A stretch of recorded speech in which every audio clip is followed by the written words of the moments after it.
ጤና ይስጥልኝ እንደምን ውላችኋል ውድ ተመልካቾቻችን ከአባይ ቴሌቪዥን የሚተላለፍላችሁ የዕለተ ሰኞ ነሐሴ 18 ቀን 2018 ዓ.ም ዜና ላፍታ የመረጃ ሰዓታችን ተጀምሯል።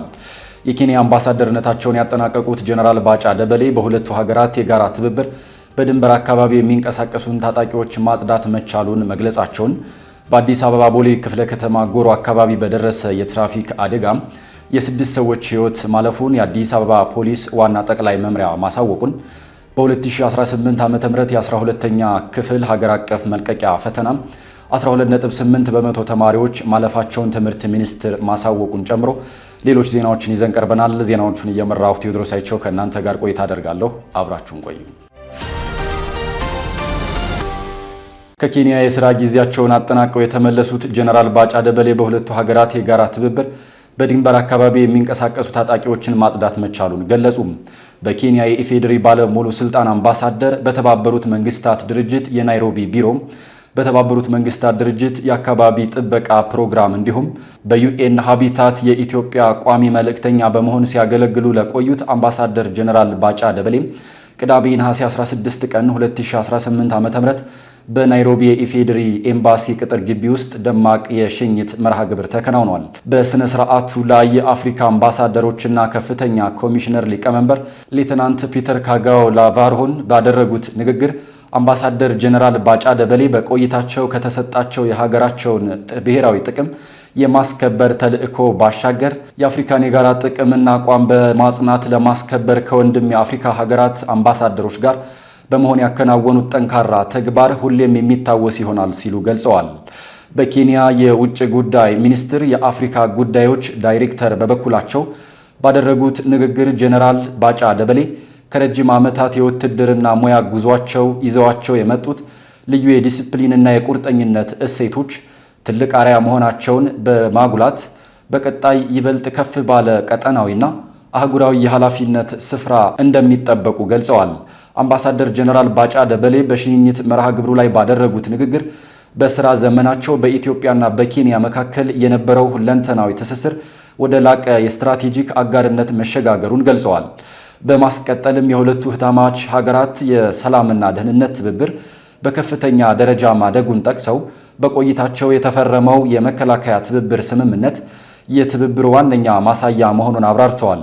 አምባሳደሩ አያይዘውም በሁለቱ ሀገራት ባሉ የደህንነት መዋቅሮች መካከል በተፈጠረው የተቀናጀ የመረጃ ልውውጥ ኦነግ ሸኔና አልሸባብ ሲሉ የጠሯቸውን ጸረ ሰላም ኃይሎችን ከጋራ የድንበር አካባቢዎች ላይ በስኬት ማጽዳት መቻሉን አስታውቀዋል። በመጨረሻም አምባሳደር ባጫ ደበሌም ከኬንያ መንግስት፣ ከመላው የዲፕሎማቲክ ማህበረሰብ፣ የዲያስፖራ ማህበረሰብ እንዲሁም ከኤምባሲው ሰራተኞች ጋር ያለፉትን ስኬታማ የሥራ ዘመን በማውሳት ልባዊ ምስጋናቸውን አቅርበዋል። በአዲስ አበባ በቦሌ ክፍለ ከተማ ጎሮ አካባቢ በደረሰ የትራፊክ አደጋ የስድስት ሰዎች ሕይወት ማለፉን የአዲስ አበባ ፖሊስ ዋና ጠቅላይ መምሪያ አስታወቀም። ዛሬ ነሐሴ 18 ቀን 2018 ዓ.ም በአዲስ አበባ ቦሌ ክፍለ ከተማ ወረዳ 11 በደረሰ የትራፊክ አደጋ የስድስት ሰዎች ሕይወት ማለፉ ተገልጿል። አደጋው የደረሰው ከጧቱ 1 ሰዓት ከ50 ደቂቃ አካባቢ በቦሌ ክፍለ ከተማ ወረዳ 11 ልዩ ቦታው ጎሮ ቅድስት ኪዳነ ምሕረት ቤተ ክርስቲያን አካባቢ ነው። የጉዞ አቅጣጫው ከኮዬ ፈቼ ወደ ጎሮ የሆነ የሰሌዳ ቁጥር ኮድ 305997 ትግ የሆነ ሚኒባስ ተሽከርካሪ በተጠቀሰው አካባቢ በመንገድ ስራ ላይ የነበረ እስካቫተር ማሽን መቆፈሪያ ወድቆበት በታክሲው ውስጥ ከነበሩት ትራንስፖርት ተጠቃሚዎች መካከል 5 ወንዶችና 1 ሴት ሕይወት አልፏል ሲል የአዲስ አበባ ፖሊስ አስታውቋል።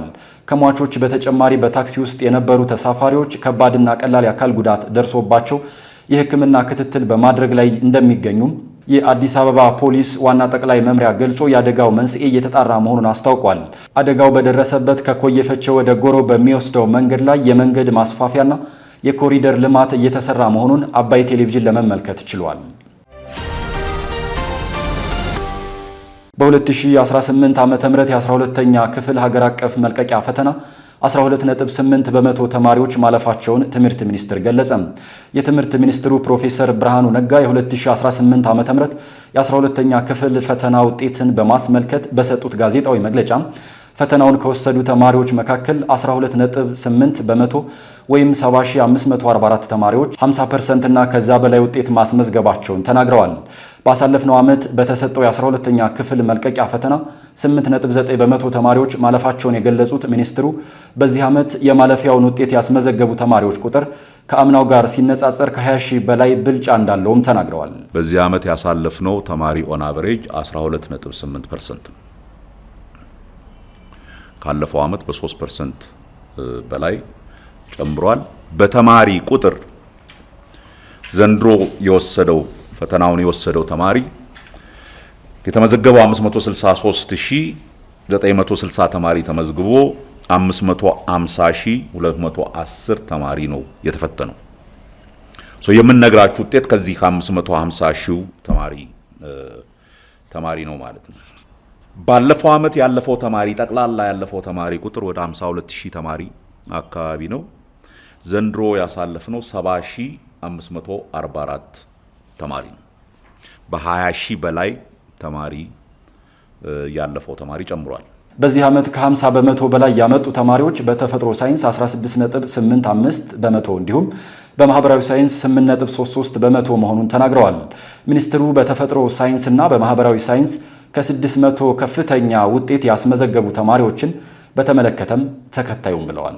ከፍተኛ ውጤት የተገኘው በተፈጥሮ ሳይንስ 591 ከ600 ማለት ነው 591.6 ወንድ ኦዳ ስፔሻል ቦርዲንግ ስኩል አዳማ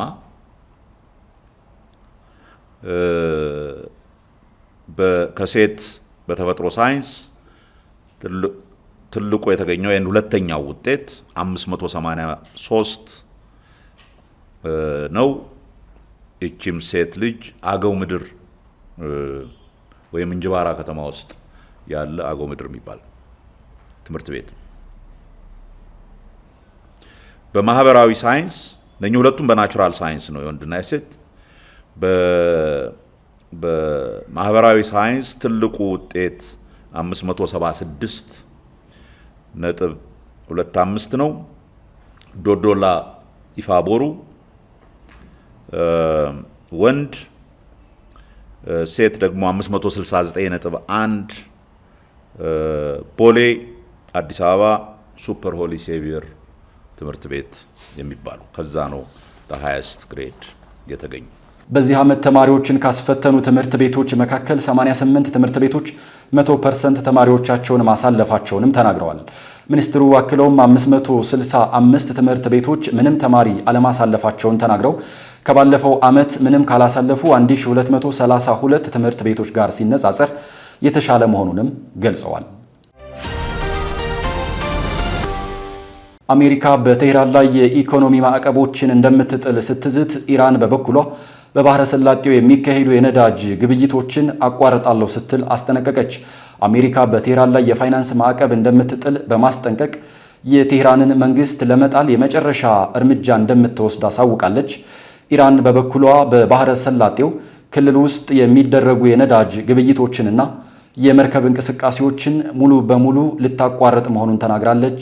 ዘሩፋኤል ሀብታሙ አሜሪካ በኢራን ላይ ጥላለው ያለችው የፋይናንስ ማዕቀብና የኢራን በባህረ ሰላጤው የሚካሄዱ የነዳጅ ግብይቶችን ለማቋረጥ ያስተላለፈችው ማስጠንቀቂያ በመካከለኛው ምስራቅ አዲስ ውጥረት ቀስቅሷል። አሜሪካ የኢራንን የንግድ አጋሮች ኢላማ ያደረጉ የኢኮኖሚ ማዕቀቦችን በዛሬው ሰኞ ዕለት ለመጣልም ስትዘጋጅ እስካሁን ከተደረጉት ሁሉ እጅግ ከፍተኛው የፋይናንስ ጥቃት ብላ በጠራቸው እርምጃ ኢራንን አስፈራርታለች። ኢራን በበኩሏ የምጣኔ ሀብት ጦርነት የሚቀጥል ከሆነ በባህረ ሰላጤው የሚካሄዱ የትኛውም የነዳጅ ግብይቶች እንደምትዘጋ ማስጠንቀቃለች። የአሜሪካው ግምጃ ቤት ኃላፊ ስኮት ቤንሴት በኢራን ላይ የሚጣለው ማዕቀብ በተመለከተ በዛሬው ሰኞ ዕለት ጋዜጣዊ መግለጫ ይሰጣሉ ተብሎ ይጠበቃል። አሜሪካ አሁን ለመጣል የተዘጋጀች ያለችው የኢኮኖሚ ማዕቀብ እስላማዊቷ ሪፐብሊኳ እንደ አውሮፓውያን አቆጣጠር በ1979 ከተመሰረተ ወዲህ አጋጥሟት የማያውቀውም ተብሏል። ቤንሴት በፋይናንሻል ታይምስ ላይ በትላንትናው ዕለት በታተመላቸው ጽሑፍ ዛሬ ሰኞ አንድ ወሳኝ የኢኮኖሚ ጥቃት ይጀምራል፣ ይህም በአንድ ተቀናቃይ ላይ እስካሁን ከተሰነዘሩት ሁሉ እጅግ የከፋው የፋይናንስ ጥቃት ነው ብለዋል።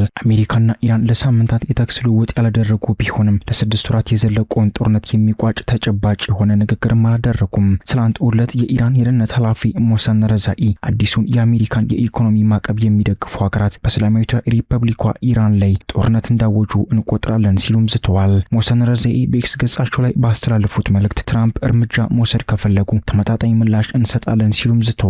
ኢራን በፐርሺያ ባህረ ሰላጤ የሚንቀሳቀሱ ነዳጅ ጫኝ መርከቦችን ኢላማ እንደምታደርግም ዝተዋል።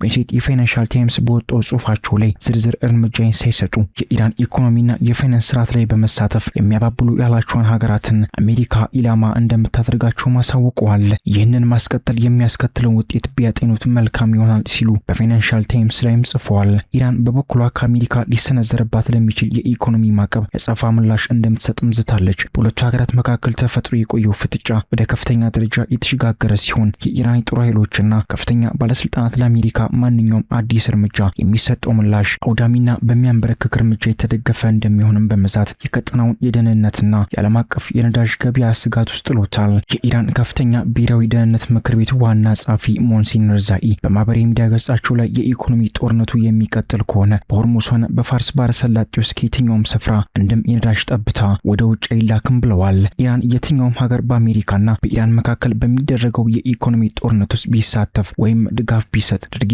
እንደ ጦርነት ተግባር ተቆጥረዋለች ሲሉ አክለዋል። ቤንሴት ከዚህ ቀደም ከፍተኛ የነዳጅ ምርት ከኢራን የምትገዛው ቻይና ከአሜሪካ ጋር እንድትተባበር ማሳስቦም ነበር። በዋሽንግተን የሚገኘው የቻይና ኤምባሲ ቃል አቀባይ በበኩላቸው አሜሪካ በኢራን ጉዳይ ዲፕሎማሲያዊ አካሄድ እንድትከተል ጥሪ በማቅረብ ማዕቀቦችና ጫናዎች ችግሩን ለመፍታት አይረዱም ማለታቸውም የማይዘነጋ ነው። ሮይተርስ ያነጋገራቸው አንዳንድ ኢራናውያን ተጨማሪ ኢኮኖሚያዊ ቅጣት የህዝቡን እንግልት ሊያባብሰው የሃይማኖታዊ አስተዳደሩን ሊያዳክመውና ለተቃውሞ ሊዳርገው እንደሚችልም ገልጸዋል። ከአባይ ቴሌቪዥን ሲተላለፍላችሁ የነበረው የዕለቱ የዜና ላፍታ የመረጃ ጥንቅር ሰዓታችን ይህንን ይመስል ነበር። አብራችሁን ስለነበራችሁ ከልብ እናመሰግናለን። በያላችሁበት መልካም ቀን